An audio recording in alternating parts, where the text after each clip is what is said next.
Hi friends, welcome to ഫൗസീസ് kitchen. ഇന്ന് Thalassery mutton dum ബിരിയാണിയാണ് നമ്മൾ ഉണ്ടാക്കുന്നത്. ഇതിനു വേണ്ടി 8 സവാള ഞാൻ ഇവിടെ എടുത്തിട്ടുണ്ട്. പിന്നെ 2 തക്കാളിയാണ് എടുത്തിരിക്കുന്നത്. സവാള നന്നായി കനം കുറഞ്ഞിട്ട് അരിഞ്ഞെടുക്കണം. ഇനി ഒരു പാൻ എടുത്തിട്ട് അതിലേക്ക് 2 ടേബിൾ സ്പൂൺ നെയ്യ് ഒഴിച്ചു കൊടുക്കുന്നുണ്ട്. ബാക്കി വെളിച്ചെണ്ണയാണ് ഒഴിച്ചു കൊടുക്കുന്നത്. നമ്മുടെ സവാള വറുത്ത് കോരാൻ വേണ്ടിയിട്ടാണ്.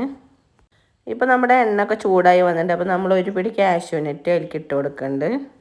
കാഷ്യൂനട്ട് നന്നായിട്ട് മൂത്ത് വരുമ്പോൾ നമ്മൾ റൈസൻസ് ഇട്ട് കൊടുക്കുന്നുണ്ട്. 2 റെഡിയായി വന്നപ്പോൾ ഇപ്പോൾ നമ്മളത് വറുത്ത് കോരുന്നുണ്ട്. ഇനി നമുക്ക് ഈ എണ്ണയിൽ തന്നെ നമ്മുടെ സവാളൊക്കെ വറുത്ത് കോരിയെടുക്കണം. അപ്പോൾ നമ്മൾ കുറേശ്ശെയായിട്ട് ഇട്ട് കൊടുക്കുന്നുണ്ട്. നല്ല ക്രിസ്പി ആയിട്ട് കിട്ടണം നമ്മുടെ സവാളൊക്കെ.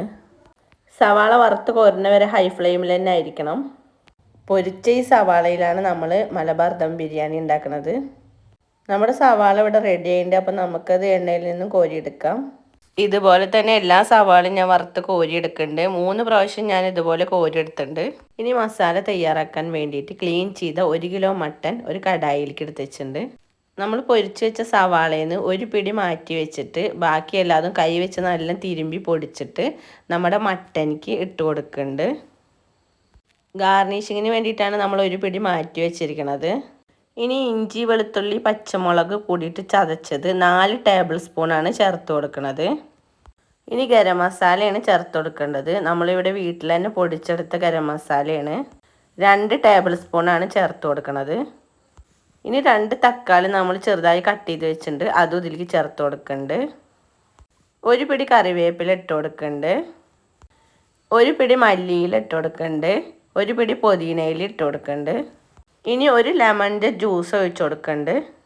1/2 കപ്പ് തൈരാണ് ഒഴിച്ചു കൊടുക്കുന്നത്. ഇനി ഇതിലേക്ക് ആവശ്യത്തിന് ഉപ്പ് ചേർത്ത് കൊടുക്കുന്നുണ്ട്. ഇനി മസാല നല്ലോണം തിരുമ്പി യോജിപ്പിച്ച് കൊടുക്കുന്നുണ്ട്. ഇതിലൊരു ടീസ്പൂണ് കുരുമുളക് പൊടിയും കൂടി ചേർത്ത് കൊടുക്കുന്നുണ്ട്. ഉള്ളി പൊരിച്ചെടുത്ത എണ്ണ 1 ടീസ്പൂൺ ചേർത്ത് കൊടുക്കുന്നുണ്ട്. ഇനി ഇത് ഗ്യാസ് സ്റ്റോപ്പൊക്കെ മാറ്റിയിട്ട് ഫ്ലെയിം ഓൺ ചെയ്യുന്നുണ്ട്. 5 മിനിറ്റ് ഹൈ ഫ്ലെയിമിൽ വെച്ചിട്ട് തന്നെ ഇത് നന്നായി ഒന്ന് വഴറ്റിയെടുക്കുന്നുണ്ട്. ഇനി ഇതിലേക്ക് 2 കപ്പ് വെള്ളമാണ് ഞാൻ ഒഴിച്ചു കൊടുക്കുന്നത്.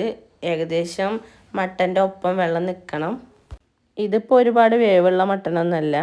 നല്ല വേവുള്ള മട്ടൻ വെച്ചാൽ നമുക്ക് കുക്കറിൽ ഇതുപോലെ ചെയ്തെടുക്കാം. ഇനി ഇതിലത്തെ വെള്ളം ഒന്ന് തിളച്ച് വരുമ്പോൾ ഞാനിത് അടച്ചു കൊടുക്കുന്നുണ്ട്. ഇനി ഇതിൽ കിടന്നിട്ട് മട്ടനൊക്കെ നന്നായി വെന്ത് കിട്ടട്ടെ. ഇടയ്ക്കൊന്ന് തുറന്ന് നോക്കിയിട്ടൊന്ന് ഇളക്കി കൊടുക്കണം. ഇപ്പോൾ ഇതിലത്തെ വെള്ളമൊക്കെ വറ്റി വരുന്നുണ്ട്. ഇനി ഒരു ബൗൾ തേങ്ങാപ്പാൽ ഇതിൽ ചേർത്ത് കൊടുക്കുന്നുണ്ട്.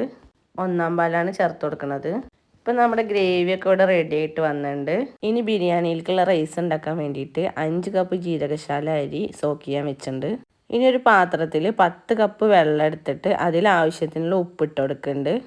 ഇതിലേക്ക് 2 വയനയില ഇട്ട് കൊടുക്കുന്നുണ്ട്. 3 പീസ് പട്ട, 5 പീസ് ഗ്രാമ്പു, 5 പീസ് ഏലക്ക, 1 ടീസ്പൂൺ പെരുംജീരകം, 1 ടീസ്പൂൺ നെയ്യ്, 1 ടീസ്പൂൺ നമ്മൾ ഉള്ളി പൊരിച്ച എണ്ണ, ഇതൊക്കെ ചേർത്ത് കൊടുക്കുന്നുണ്ട്. ഇനി ഇത് നന്നായി തിളച്ച് വരുന്നവരെ നമുക്കിത് അടച്ചു വെച്ച് കൊടുക്കാം. ഇപ്പോൾ നമ്മുടെ വെള്ളം നന്നായി തിളച്ച് വന്നിട്ടുണ്ട്. ഈ സമയത്ത് ഉപ്പൊക്കെ ഉണ്ടോയെന്ന് നമുക്ക് നോക്കാം. ഉപ്പ് കുറവാണെങ്കിൽ ഈ സമയത്ത് ഇട്ട് കൊടുക്കണം. ഇനി നമുക്ക് ഡ്രെയിൻ ചെയ്ത് വെച്ച റൈസ് ഇതിലേക്ക് ഇട്ട് കൊടുക്കാം. ഇനി നമ്മുടെ റൈസിലേക്ക് ഒരു നാരങ്ങ മുഴുവനായിട്ട് പിഴിഞ്ഞു കൊടുക്കുന്നുണ്ട്. ഇനി ഇത് അടച്ച് വെക്കുന്നുണ്ട്. നന്നായി തിളക്കണ വരെ വെയിറ്റ് ചെയ്യാം. ഇപ്പോൾ ഇത് നന്നായി തിളച്ച് വന്നിട്ടുണ്ട്. ഇനി ഒന്ന് ഇളക്കി കൊടുത്തിട്ട് ഫ്ലെയിം കുറച്ച് വെച്ചിട്ട് അടച്ച് വെച്ചിട്ട് വേവിച്ചെടുക്കണം. 5 മിനിറ്റ് കഴിഞ്ഞപ്പോൾ നോക്കിയപ്പോൾ നമ്മുടെ അരിയൊക്കെ വെന്തിട്ട് വെള്ളമൊക്കെ വറ്റി നല്ല പെർഫെക്റ്റായി കിട്ടിയിട്ടുണ്ട്.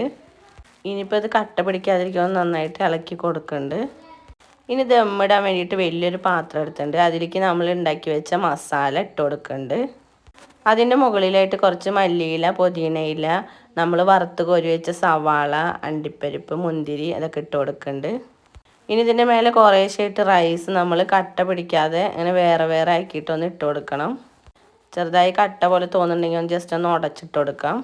ഇനി ഇതിൻ്റെ മുകളിൽ 1 ടീസ്പൂൺ നെയ്യ് ഒഴിച്ച് കൊടുക്കാം. സവാള ഇട്ട് കൊടുക്കാം. മല്ലിയില, പുതിനയില ഇട്ട് കൊടുക്കുന്നുണ്ട്. ഇനി ബാക്കിയുള്ള റൈസ് ഇതിൻ്റെ മുകളിലായിട്ട് നമുക്ക് ഇട്ട് കൊടുക്കാം. റൈസ് എല്ലായിടത്തേക്കും ഒന്ന് ലെവൽ ചെയ്ത് കൊടുത്തിട്ട് അതിൻ്റെ മുകളിലായിട്ട് 1 ടീസ്പൂൺ നെയ്യ്, പിന്നെ നമ്മൾ വറുത്ത് വെച്ച ഉള്ളി, പുതിന, മല്ലിയില, പിന്നെ 1 ടീസ്പൂൺ എണ്ണ. നമ്മൾ ആദ്യത്തെ സ്റ്റെപ്പ് ചെയ്ത പോലെ തന്നെ ചെയ്യാം. ഇനി ഒരു അലൂമിനിയം ഫോയിലോ അല്ലെങ്കിൽ മൈദ കൊണ്ടോ അത് നന്നായി കവർ ചെയ്യണം. എയർ പുറത്ത് പോകാത്ത രൂപത്തിൽ നല്ലോണം കവർ ചെയ്ത് വെക്കണം. ഇനി ഇത് നല്ല ടൈറ്റായ മൂടിയും കൊണ്ട് അടച്ച് വെക്കുന്നുണ്ട്. ദം ചെയ്യാൻ വേണ്ടിയിട്ട് ഞാൻ പഴയൊരു നോൺ സ്റ്റിക്കിൻ്റെ പാന് അടിയിൽ വെച്ചിട്ട് അതിൻ്റെ മുകളിലായിട്ടാണ് ബിരിയാണി പോട്ട് വെച്ചിരിക്കുന്നത്. ലോ ഫ്ലെയിമിലിട്ടിട്ടാണ് ദം ചെയ്യാൻ വെച്ചിരിക്കുന്നത്. അരമണിക്കൂർ ആയിട്ടുണ്ട്. ഇപ്പോൾ ഫ്ലെയിം ഓഫ് ചെയ്തിട്ടുണ്ട്. ഇനി ഒരു 20 മിനിറ്റ് കഴിഞ്ഞിട്ടാണ് ഞാൻ തുറക്കണത്. ഇത് തുറക്കുമ്പോൾ തന്നെ നല്ല സ്മെല്ലാണ്. വീട് മുഴുവൻ ബിരിയാണിയുടെ മണം. ഇനി മുകൾ ഭാഗത്ത് റൈസ് ഒന്ന് ഇളക്കി കൊടുക്കാം. മസാല അടിയിൽ നിന്ന് എടുത്തിട്ട് വേണം നമ്മൾ സെർവ് ചെയ്യാൻ. പിന്നെ അതിൻ്റെ മുകളിൽ ഇളക്കിയ റൈസ് കുറച്ചിട്ട് കൊടുക്കുക. പിന്നെ മസാല അങ്ങനെ നമ്മൾ സെർവ് ചെയ്തെടുക്കണം. അപ്പോൾ നമ്മുടെ പെർഫെക്റ്റ് മലബാർ മട്ടൻ ദം ബിരിയാണി ഇവിടെ റെഡി ആയിട്ടുണ്ട്. അപ്പോൾ വീഡിയോ എല്ലാവർക്കും ഇഷ്ടമായി എന്ന് വിചാരിക്കുന്നു. ഈ റെസിപ്പി ട്രൈ ചെയ്ത് എല്ലാവരും ഫീഡ്ബാക്സൊക്കെ അറിയിക്കണേ. നമ്മുടെ ചാനൽ സബ്സ്ക്രൈബ് ചെയ്ത് സപ്പോർട്ട് ചെയ്യണേ. താങ്ക്